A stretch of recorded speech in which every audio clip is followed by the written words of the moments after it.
ஒரு வீட்டில் painting work start பண்ணுறதுக்கு முன்னாடி வீடு எப்படி இருக்கும் தெரியுமா? இதோ பார்க்குறீங்களே, இப்படி தான் இருக்கும். எங்கள் வீடு இப்போ ஃபுல்லாக மூட்டை, பாக்ஸு, பொருட்கள்னு நடக்கவே இடமில்லாத மாதிரி மாறிடுச்சு. ஆனால் இந்த சுச்சுவேஷனுக்கு நடுவில் கூட வீட்டினுடைய ரொட்டீன் வந்து ஸ்டாப் ஆகக்கூடாது இல்லையா?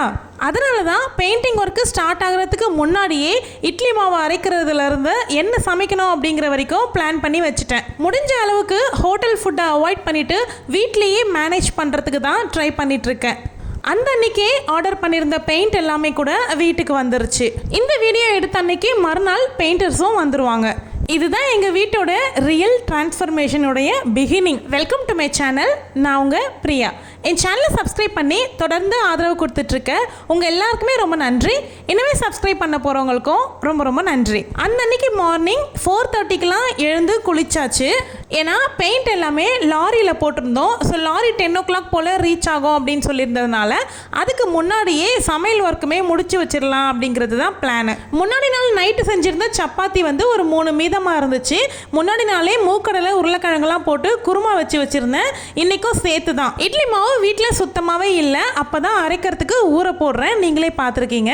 ஸோ அதனால் 2 வேளைக்குமே அந்த குருமா வச்சு சாப்பாடே செஞ்சு சாப்பிட்றலாம் அப்படின்னு மார்னிங்கே சாதம் வடிச்சிட்டேன். ஸோ முடிஞ்ச அளவுக்கு ஹோட்டல் ஃபுட்டை அவாய்ட் பண்ணணும் அப்படிங்கிறது தான் என்னுடைய பிளானு.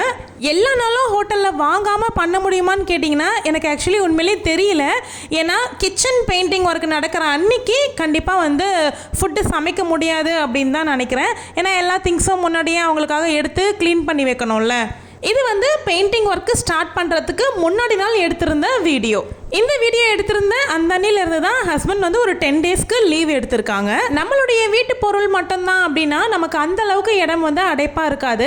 நாங்கள் வந்து கடை பொருளும் வீட்டில் வச்சுருக்கோம் அப்படிங்கிறதுனால 2 ரூம் அட் அ டைமில் க்ளீன் பண்ணி கொடுங்க அப்படின்னு சொல்லிட்டு பெயிண்டர் சொன்னதுனால எங்களுக்கு ரொம்ப இடைஞ்சல் ஆகிட்ட மாதிரி இருந்துச்சு. ஹாலில் மொத்தமாக வச்சுருந்தோம். துணிங்க எல்லாமே நான் ஆல்ரெடி வீடியோவில் சொல்லியிருந்தேன். எதிர்த்த வீட்டு அக்கா கிட்ட கேட்டு அவங்க வீட்டுக்கு ஷிஃப்ட் பண்ணுற அன்னைக்கு எடுத்திருக்கேன் இந்த வீடியோவும். ஒரு 6-7 பாத்திரங்கள் மூட்டையும் அப்புறமா ஒரு 6-7 துணி மூட்டையும் அவங்க வீட்டில் வச்சுருக்கோம். பெட்ரூம் ஒர்க் எல்லாமே ஃபினிஷ் ஆயிடுச்சு அப்படின்னா அவங்க வீட்டிலேருந்து எடுத்து அடுக்கி வைக்கவும் ஸ்டார்ட் பண்ணிடுவேன். அதையுமே அடுத்தடுத்த வீடியோவாக கொடுக்குறேன் கண்டிப்பாக. பெயிண்டிங் ஸ்டார்ட் பண்ணுறதுக்கு முன்னாடி வீட்டில் சில மேஸ்திரி ஒர்க் எல்லாமே பெண்டிங் இருக்குது அப்படின்னு நான் ஆல்ரெடி வீடியோவில் சொல்லியிருந்தேன். ஸோ அதுக்காக வேண்டி தான் ஆளை கூப்பிட்டு வேலை பண்ணிகிட்ருக்கோம். மாடியிலேருந்து அந்த எலிவேஷன் டிசைனில் செவரு வந்து கொஞ்சம் உடஞ்சி உதிர்ந்து இருந்துச்சு. ஸோ அதெல்லாமே ஆளை கூப்பிட்டு டச்சப் பண்ணோம் அப்படின்னா தானே பெயிண்டிங் பண்ணதுக்கு அப்புறமா பார்க்குறதுக்கு அழகாக இருக்கும். அதனால் கூப்பிட்டு பண்ணியிருந்தோம். இது கூட நம்ம வீட்டுக்குள்ளே பெட்ரூம்க்கு போகிற வழியில் சின்னதாக வந்து டச்சப் பண்ண வேண்டியது இருந்துச்சு. அதையும் சேர்த்து நம்ம வந்து கிளியர் பண்ணிட்டோம். ஹோம் டூர் வீடியோவில் அந்த என்ன அப்படிங்கிறத காமிச்சிருப்பேன். மொத்த வீடியோ கட்டுறதுக்கு கூட ஆள் கிடச்சிருவாங்க அப்படின்னு நினைக்கிறேன். ஆனால் இந்த மாதிரி சின்ன வேலைக்கு ஆளை கூப்பிட்டோம் அப்படின்னா தான் வரவே மாட்டேங்கிறாங்க. கிட்டத்தட்ட ஒரு 10 நாளாக ஆளை தேடி வந்து பார்க்குறவங்க எல்லாருமே ஒன்று அமௌண்ட் அதிகமாக கேட்டாங்க, இல்லைனா வேலையை பெருசாக வளர்த்துறதுக்கு பார்த்தாங்க. ஸோ இவர் தான் வந்து நியாயமான அமௌண்ட்டும் கேட்டார், வேலையும் கரெக்டாக முடிச்சு கொடுத்துட்டாங்க. ஸோ பெயிண்டிங் நாளைக்கு ஆரம்பிக்கிறோன்னா இன்றைக்கி தான் இந்த வேலையவே முடித்தோம். வீட்டுக்கு அடிக்கக்கூடிய paint, interior and exterior paint shades இதெல்லாமே நான் எப்படி செலக்ட் பண்ணியிருக்கேன் அப்படிங்கிறத அடுத்தடுத்து பார்க்கணும் அப்படின்னு விரும்புனீங்கன்னா நம்மளுடைய சேனலை சப்ஸ்கிரைப் பண்ணி வச்சுக்கோங்க. நான் என்னென்ன மெட்டீரியல்ஸ்லாம் வாங்கியிருக்கேன் அப்படிங்கிறத தனியாகவே ஒரு வீடியோ உங்களுக்கு அப்லோட் பண்ணுறேன். அந்த வீடியோ உங்களுக்கு கண்டிப்பாக யூஸ்ஃபுல்லாக இருக்கும். இந்த வேலையெல்லாம் முடிச்சுட்டு இவர் கிளம்புனதுக்கு அப்புறமா ஹஸ்பண்ட் ஒரு 9:40 போல் லாரி வர்றதுக்காக போயிட்டு வெயிட் பண்ண ஸ்டார்ட் பண்ணிட்டாங்க. பெயிண்டர் நமக்கு கொடுத்துருந்த மெட்டீரியல் மொத்தமும் நம்ம வாங்கி லாரியில் போட்டுட்டோம். ஸோ அது வந்து வீட்டுக்கு தெரு முனையிலே கொண்டு வந்து நிறுத்திட்டாங்க. அங்கேருந்து பெரிய பெரிய பக்கெட்ஸ் எல்லாமே ஹஸ்பண்டே வீட்டில் வண்டியில் வச்சு கொண்டு வந்து உள்ளே வச்சுட்டோம். லாரியில் போட்டால் கரெக்டாக மிஸ் ஆகாமல் வந்துருமா அப்படின்னு கேட்டிங்க அப்படின்னா நம்ம வந்து பழக்கம் தான். நம்ம கடை வச்சுருக்கும் பொழுதே பார்சல் எல்லாமே லாரியில் போடுவோம். ஸோ அது கரெக்டாக எந்த மிஸ்டேக்கும் இல்லாமல் வந்து சேர்ந்துடும். அந்த தைரியத்தில் தான் நம்ம இதையும் போட்டிருந்தோம். ஒரு ப்ராடக்ட் கூட மிஸ் ஆகாமல் கரெக்டாக வந்து சேர்ந்துருச்சு. இதெல்லாமே கொண்டு போய் வீட்டில் வச்சு முடிச்சதுக்கு அப்புறமா எதிர்த்த வீட்டு அக்காவும் மெசேஜ் பண்ணியிருந்தாங்க, திங்ஸ் எல்லாமே கொண்டு போய் வீட்டில் வச்சுக்கோங்க அப்படின்னு சொல்லிட்டு. அது எல்லாமே பையனும் ஒய்ஃபும் ஹஸ்பண்டும் சேர்ந்து 3 பேருமா சேர்ந்து தான் கொண்டு போய் அவங்க வீட்டில் வச்சுட்டு வந்திருக்காங்க. அந்த கிளிப்பிங்ஸ்லாம் தான் இப்போ நீங்கள் பார்த்துட்ருக்குது. பீரோவில் இருந்த சாரீஸு, பசங்களுடைய ட்ரெஸ்ஸு, கபோர்டில் ரெகுலராக யூஸ் பண்ணிட்டு இருந்த ட்ரெஸ்ஸு, இது எல்லாமே ஒன்றா மூட்டை கட்டி வச்சாச்சு.